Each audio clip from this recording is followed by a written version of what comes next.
Have you ever tried holding water in your hand by clenching your fist? The tighter you grip, the more it escapes through your fingers. But the moment you relax, the moment your palm opens up in surrender, the water gently settles in your hand. That's life, that's the power of letting go. Namaste and welcome back to Wisdom of Sparks, where ancient Buddhist teachings meet modern-day peace seekers. In today's video, we're diving into something so simple, yet so life-changing, that once you truly understand it, your entire world may start shifting. The wisdom is this: when you finally let go, everything falls into place. Not before, not when you're trying harder, but the moment you surrender. Let me ask you a question. Have you been trying to force something to happen lately? Trying to fix someone? Trying to make people understand your worth?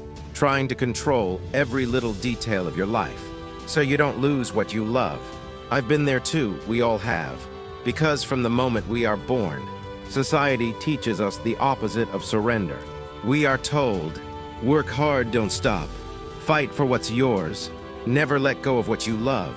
So we grip, we chase, we hold on tight to relationships, to expectations, to pain, to trauma, to outcomes, to stories, to identities. We hold so tight that we start bleeding internally. And then one day, when it all becomes too heavy, we sit down defeated, tired, with tears rolling down our face and whisper to ourselves, "Why is nothing working out for me?" That's the moment we start waking up. That's the moment when the soul whispers, "It's time to let go." But what does it even mean to let go? Is it giving up? Is it walking away? Is it being careless or lazy? No, not at all. In Buddhism, letting go is an act of power. It's a conscious, spiritual surrender. It's saying, I trust the flow of life more than my desire to control it. I choose peace over pride. I choose faith over fear. The Buddha said, attachment is the root of all suffering. But what is attachment? Attachment is when you tie your happiness to something outside of you. I'll be happy when they love me. I'll be okay if I get that job. I can't be peaceful until they say sorry. I need this to happen, or else I'm not enough. And so we suffer, not because life is cruel, but because we refuse to accept it as it is. Letting go is not about being passive. It's not about doing nothing. It's about releasing the tightness in your heart. It's about trusting that what's meant for you will stay and what's not was never yours to begin with. Let's pause for a second. Take a deep breath in and slowly breathe out. Feel that peace you just felt in that brief moment. That's what letting go can bring you every single day. So many people message me saying, I'm trying to manifest something, but it's not working. I keep visualizing, affirming, but nothing's showing up. I'm healing, I'm doing shadow work. I'm journaling, but I still feel stuck. And I ask just one thing. Have you let go? Because here's the secret. The energy of desperation pushes things away. But the energy of surrender invites miracles in. It's like trying to open a door with all your might, pushing and pulling, sweating and shouting, only to realize that the door opens inward. When you stop forcing and simply allow, letting go isn't laziness, it's wisdom. And sometimes, the most powerful thing you can do is sit quietly and say, I trust the timing of my life. I release what no longer serves me. I am open to receive. There's a beautiful Zen story. A student came to the Zen master with a cup of tea already in his hand. He said, Master, I want to learn the truth. I want peace. I want to know the meaning of life. The master looked at the cup, smiled gently and said, Before I can pour you any tea, you must first empty your cup. The student looked confused. But I'm here to receive, Master. And the master replied, Exactly, but as long as your cup is full with opinions, desires, expectations, attachments, there's no room for truth, no space for peace. Let go of what you carry and you shall receive. That story holds the entire essence of today's wisdom. Let go. Let go of how you thought things would be. Let go of needing closure. Let go of chasing validation. Let go of the what ifs and why me. Because the moment you do, you'll feel lighter, you'll feel calmer, and slowly, everything will start falling into place. How? Because the energy you release returns to you. When you're no longer begging for someone to stay, you start attracting people who value you. when you're no longer obsessed with how and when. Life begins to surprise you with now, when you're no longer holding the weight of your past. You make space for new beginnings. But here's something even deeper. Letting go is not always about things or people outside of you. Sometimes the real letting go is inside. Let go of guilt. Let go of shame. Let go of who you think you should be. Let go of the voice in your head saying, "I'm not enough." Because true peace begins within. Buddhism teaches 3 core marks of existence: anicca, impermanence; dukkha, suffering; anatta, non-self. And through these, we understand that everything changes. Pain arises from clinging, and our ego is just a construct, not who we really are. So what does that mean for you? It means what you're holding on to right now will pass. The pain, the fear, the emptiness. It's not permanent. And the sooner you stop gripping it like a lifeline, the sooner you'll realize it never defined you. It was just a chapter, not your whole story. My dear friend watching this right now, if no one has told you today, you don't have to carry this anymore. You don't have to fix everything. You don't have to figure it all out. You don't have to prove your worth. You are allowed to let go. You are allowed to rest. You are allowed to trust. Because life, in its most mysterious way, starts aligning not when we hold on, but when we finally loosen our grip. And when you do, people you never expected will enter your life. Opportunities you never imagined will find you. Moments of magic will surround you, because you are finally empty enough to be filled. And so as we begin this journey deeper into Buddhist wisdom today, stay with me, because by the end of this video, you won't just understand letting go, you'll start feeling it. You'll breathe a little easier. You'll smile a little softer. And maybe, just maybe, you'll release something you were never meant to carry. Let us walk this path together, because here on Wisdom of Sparks, we don't just talk about change. We awaken it within the heart where it truly begins. So take one more deep breath and let's begin. Part 1, the nature of holding on, why we resist letting go. Let's begin with the truth we often don't want to hear. We hold on because we fear what will happen if we don't. We fear that letting go means losing control. We fear it means losing people, opportunities, or our own identity. But have you ever asked yourself, what are you truly holding on to? Let's imagine your life as a boat. You're sailing forward, chasing peace, chasing love, chasing success.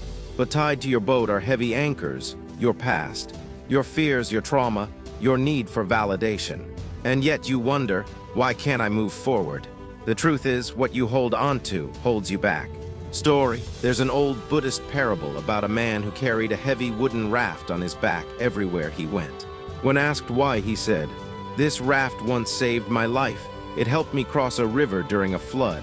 I can't let it go." But now he was in the middle of dry land, still carrying it, still suffering. The monk then said to him, "What once served you may not serve you now. Let it go." Think about that. How many things are you carrying just because they once meant something to you? A person, a regret, a mistake, a story you told yourself 10 years ago. Letting go doesn't erase the value of the experience. It simply allows you to move forward without dragging the weight. Part 2, what letting go truly means. Now we must understand, letting go does not mean giving up. It means choosing peace over pressure. It's not weakness, it's wisdom. In Buddhism, the concept of upeksha, equanimity, teaches us to let go of attachments, not by force, but by deep understanding. You don't stop caring. You stop clinging. You don't forget the past. You stop letting it define your future. You don't cut people off out of anger. You simply accept that some souls are meant to walk with us for a season, not forever. Letting go is not abandoning your path. It's removing the stones from your journey. Part 3, signs that you're ready to let go. Sometimes we don't even realize we're ready to let go until life keeps whispering and then yelling. Here are signs that your soul is ready to let go. You feel tired, not just physically, but emotionally. You keep replaying the same situation in your mind. You find yourself in constant what if and why me thoughts. You notice that no matter how hard you try, something still feels stuck. You begin craving peace more than closure. Ask yourself this: what am I gaining by holding on? And now ask, What could I gain if I set this free?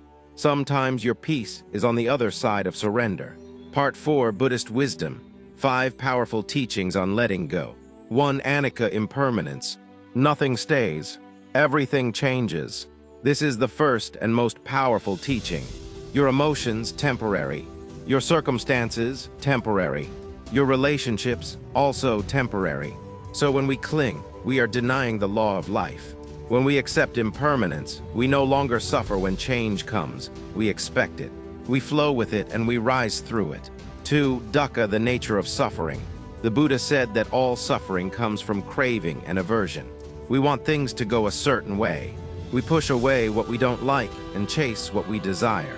And that chase, that resistance, causes pain. Letting go doesn't eliminate suffering.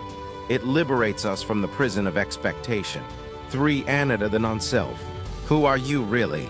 Are you your achievements, your relationships, your memories? No. The concept of anatta teaches us that there is no fixed self to cling to. You are not your story. You are not your pain.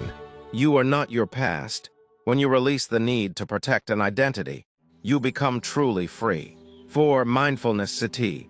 Mindfulness teaches us to observe our thoughts and emotions without attachment. When you can watch anger arise and not act on it. When you can witness sadness and not drown in it. That's letting go in its purest form. 5. Karma and detachment. In the Bhagavad Gita, Lord Krishna says, "You have the right to your actions, but not to the fruits of your actions." Buddhism echoes this. Do your duty, give your best, but release the outcome.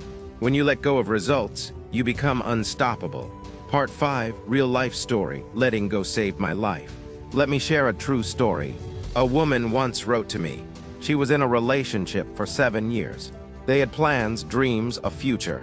But one day he left, without warning, without closure. She was devastated. For months she clung to the memories. She begged the universe to bring him back. She blamed herself over and over.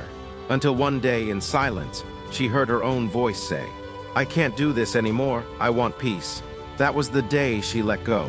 Not of love, but of the illusion that love had to come from him. She began healing, meditating, learning. She traveled, she forgave, she started writing. And eventually, she met someone new. Someone who respected her, who aligned with her soul. And she wrote to me saying, "When I finally let go of what I thought I needed, life gave me what I actually deserved." That's the magic. Part 6, Practical Buddhist Tools for Letting Go. Here are 5 tools you can begin today. 1. Vipassana meditation. This is the meditation of pure observation. Sit in silence. Observe your thoughts. Don't judge, don't resist. Let everything come and go, just like clouds. You'll realize nothing stays, and that's okay. 2. Loving kindness, metta bhavana. Send love to yourself, to your pain, to those who hurt you. Say, "May I be happy, may I be peaceful, may I let go. May all beings be free from suffering." Love is the most powerful dissolver of attachment. 3. Write and burn. Write down what you're holding on to. Write it all, the pain, the anger, the questions. Then burn it. Feel the release, feel your soul exhale. 4. Mantras for surrender. Repeat, "I release what I cannot control. I trust the timing of the universe. I let go with love." Let the vibrations rewire your mind. 5. The empty cup practice. Each morning, remind yourself, "I begin with an empty cup. I am open to receive, open to learn, open to flow." Because fullness can only enter a vessel that's ready. Part 7, The Magic of What Comes After Letting Go. Now here's the beautiful truth. When you let go, you stop attracting chaos and start radiating calm. You stop chasing and start receiving. You no longer beg for love, you become love. Life starts organizing itself in your favor. Everything falls into place, not because you forced it, but because you made room for it. You become magnetic. You become free. You become you. So, dear soul, let go of the fight. Let go of the timeline. Let go of needing to know how. Because when you finally let go, life breathes again, peace returns, and your highest path unfolds, silently, beautifully, gracefully. Thank you for spending this sacred time with Wisdom of Sparks. If this touched your heart, I invite you to pause, reflect, and comment below. I choose peace over control. Or share your letting go story. Your journey may help someone else heal. Like this video if it helped you. Share it with someone you love. Subscribe for more Buddhist wisdom right here every week. Remember, when you finally let go, everything truly, beautifully falls into place.